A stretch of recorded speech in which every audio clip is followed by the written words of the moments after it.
Selamat sore. Kita kembali di KPA Online Tamrin dengan saya Obey Syani Parang.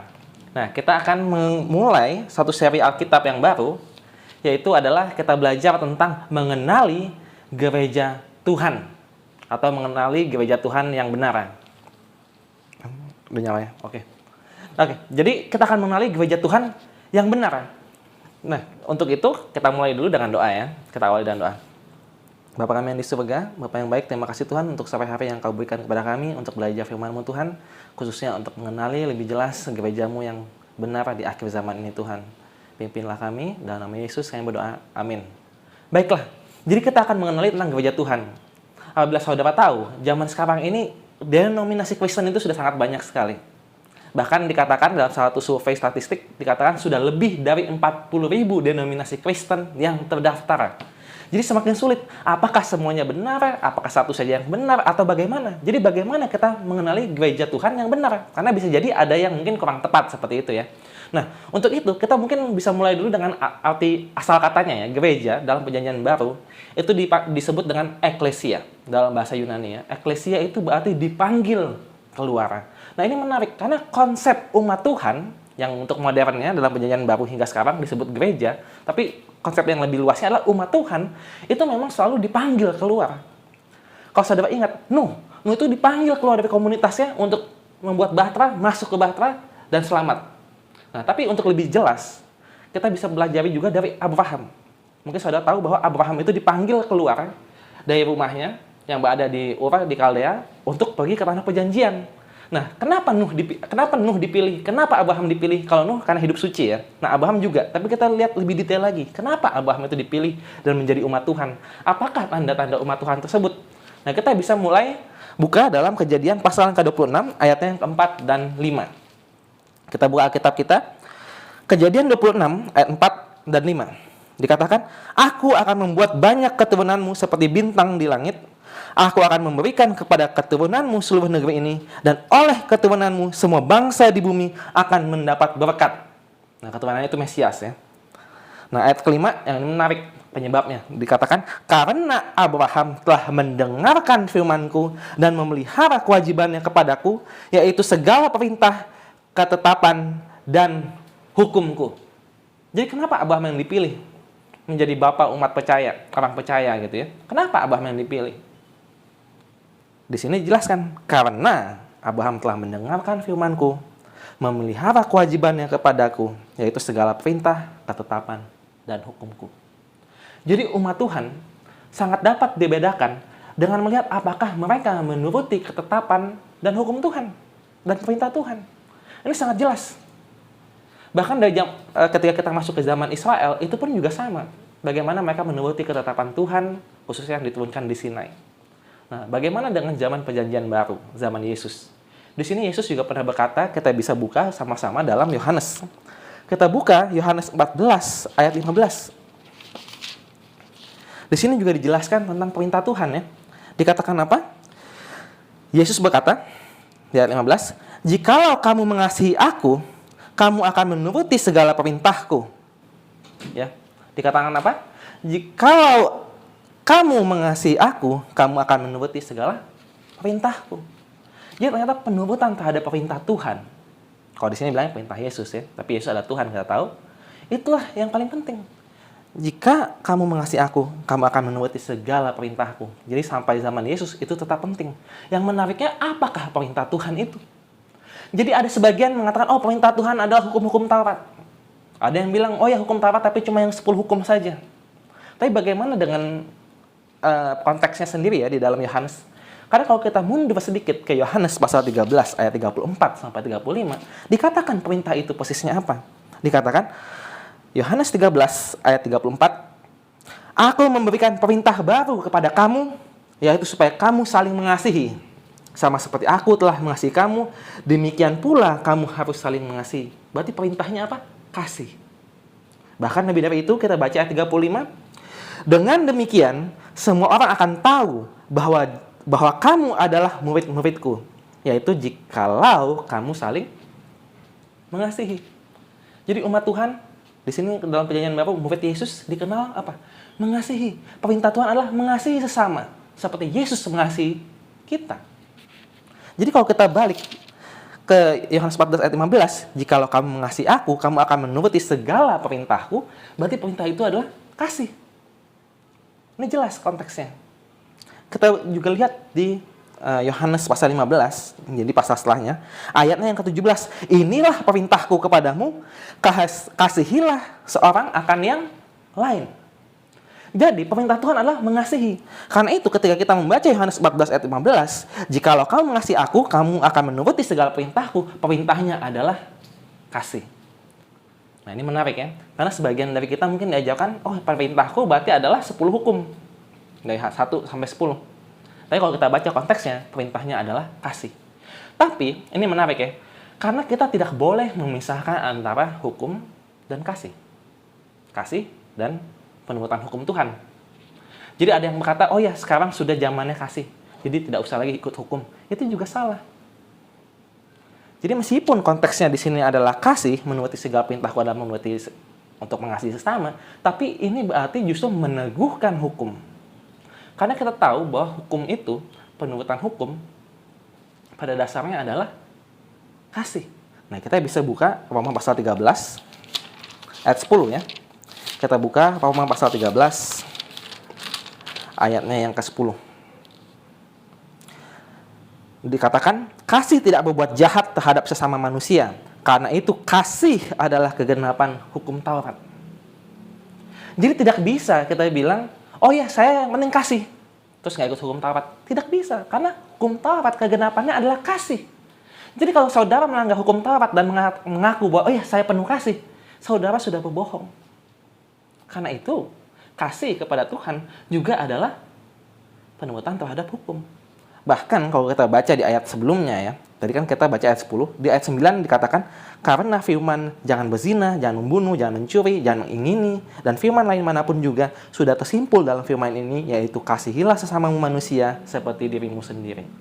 Jadi secara tidak langsung ini bahkan mengutip sebagian besar dari 10 hukum.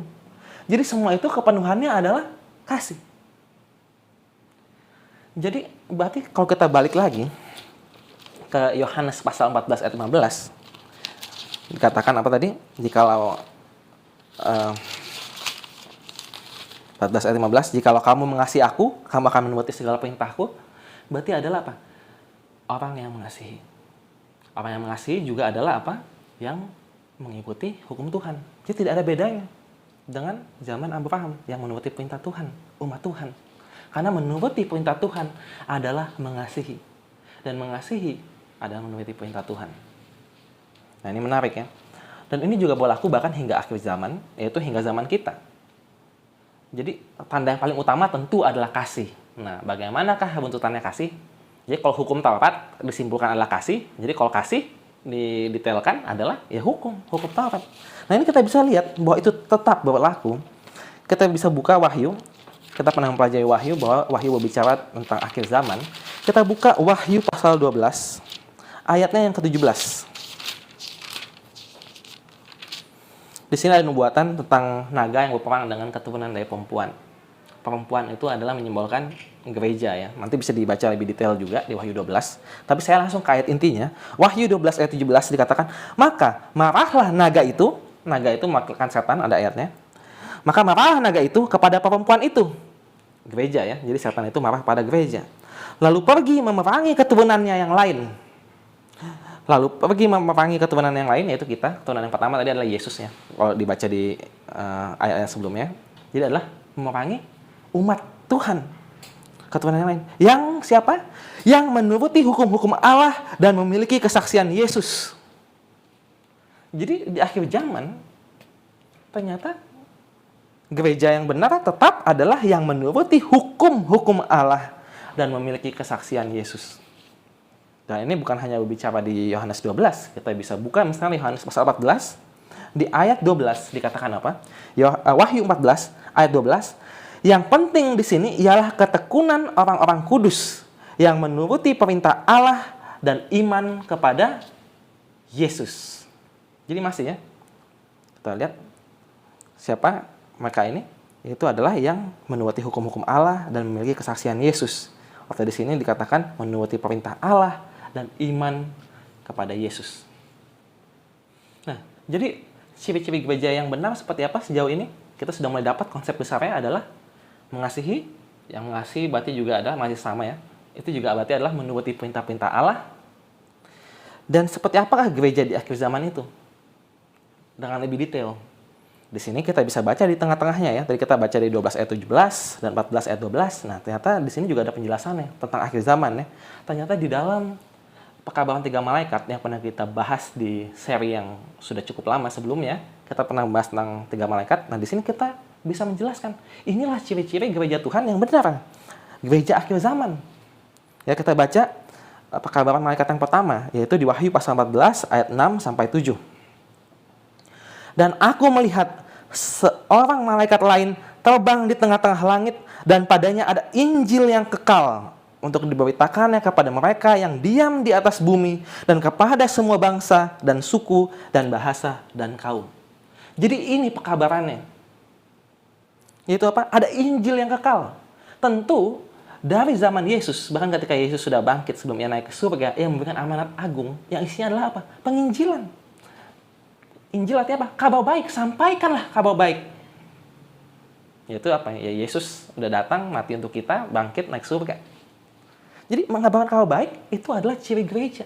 Dan itu bukan cuma pada zaman Yesus. Ternyata sampai zaman akhir dikatakan ini Injil yang kekal. Sehingga hingga akhir zaman di dunia ini pun tetap dikabarkan. Jadi gereja yang benar adalah gereja yang menginjil. Gereja yang menginjil, yang terus aktif mengabarkan kabar baik. Dan menarik dikatakanlah kepada semua bangsa dan suku dan bahasa dan kaum. Berarti gereja yang benar ini saking suka menginjilnya, mereka bisa ditemukan umatnya ya hampir di semua negara, istilahnya kalau buat yang modern sekarang. Hampir di semua suku, bangsa, dan kaum ada perwakilannya, ada pekabaran ke sana. Itu gereja yang benar. Jadi kalau ada gereja yang hanya diam di satu tempat saja dan tidak mengabar Injil, itu masih belum tepat. Saya tidak bilang salah ya, mungkin belum bertumbuh ke arah sana.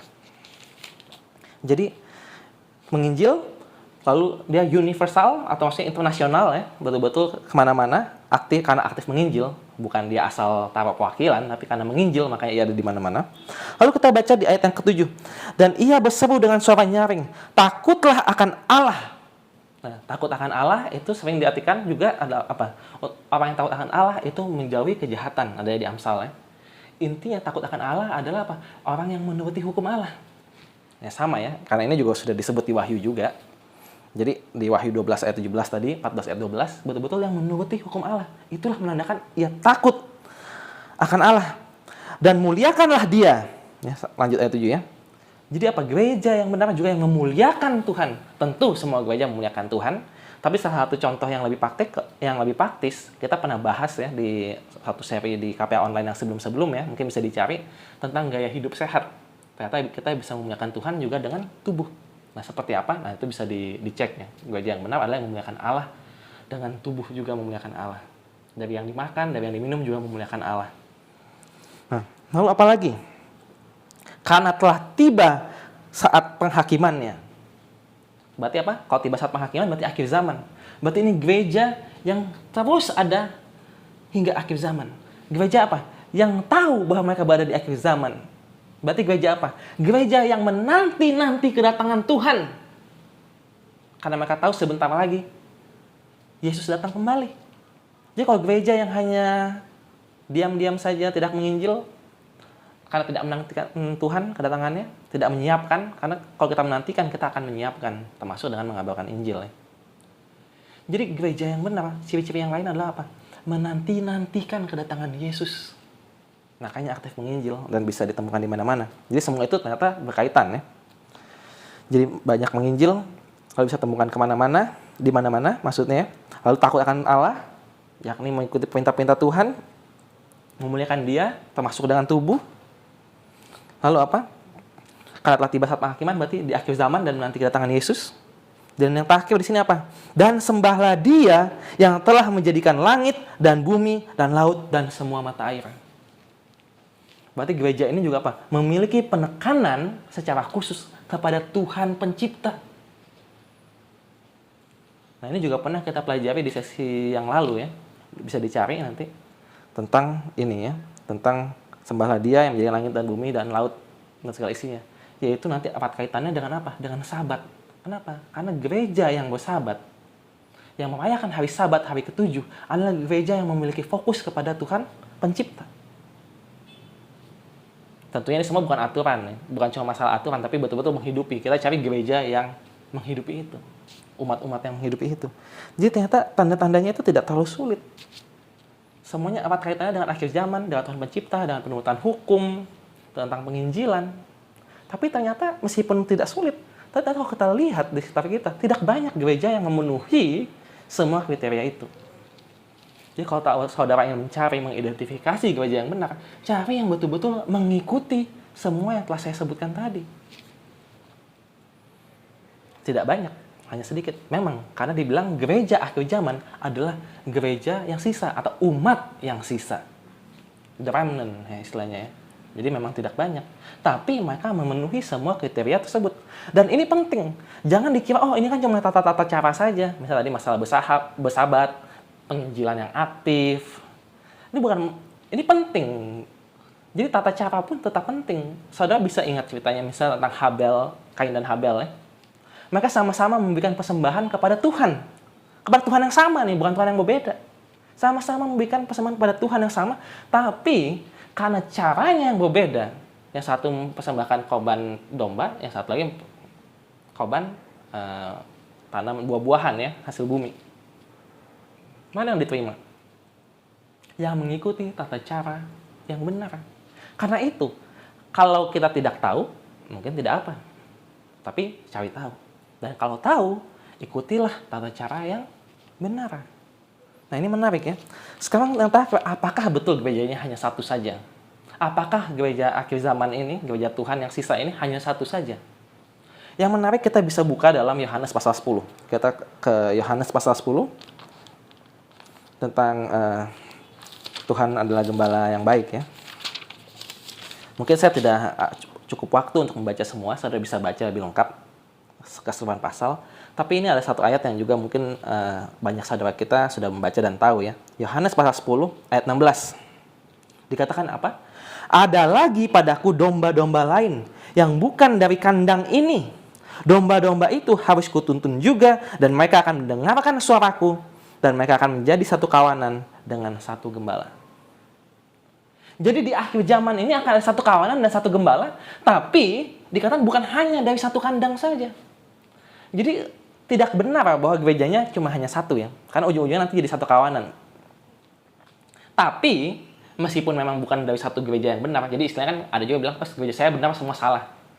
Bukan begitu. Tetap dari banyak itu ternyata ada domba-domba Tuhan di gereja-gereja. Bahkan bukan cuma di gereja-gereja ya.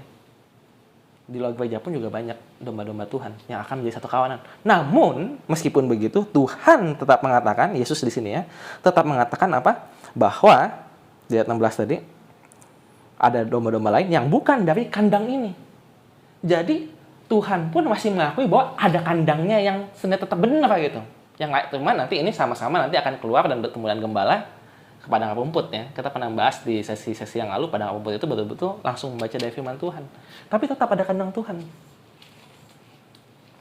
Jadi kandang Tuhan yang benar kita telah tahu seperti apa tadi. Meskipun bukan berarti orang di luar kandang itu salah. Tentu di denominasi manapun ada orang benar yang sepenuh hati mengasihi Tuhan.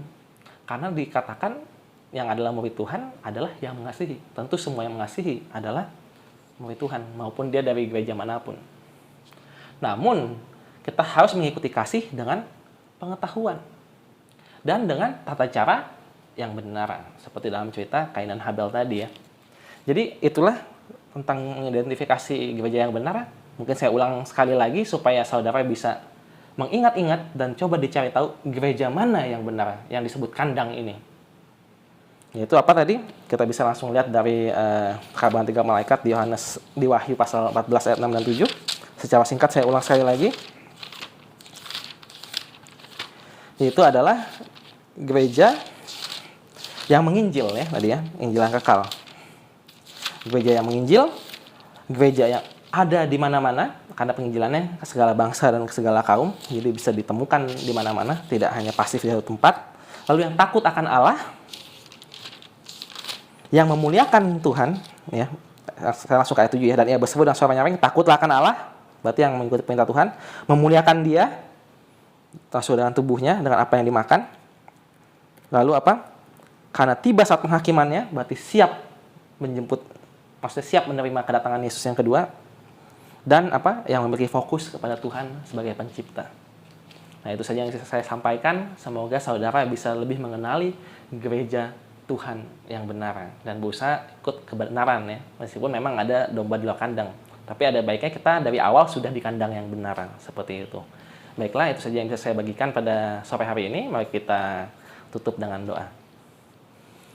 Bapa kami yang di surga, Bapa yang baik, terima kasih Tuhan karena Engkau telah sekali lagi menunjukkan kepada kami bahwa umat-Mu yang sisa adalah mereka yang tetap menurut perintah-Mu dan memegang kesaksian Yesus, yakni tetap beriman kepada Yesus dan kebangkitannya, dan bahwa Ia adalah anak-Mu yang tunggal ya Bapa. Bapa, berkatilah kami supaya kami bisa mendengarkan suara-Mu, biarlah kami menjadi domba-domba yang bisa mendengar suara gembala kami ya Bapa. Terima kasih Bapa, dalam nama Yesus Juru Selamat dan Penebus kami. Amin. Baiklah, itu saja untuk sampai kali ini. Sampai jumpa di sesi berikutnya. Tuhan berkati. Amin.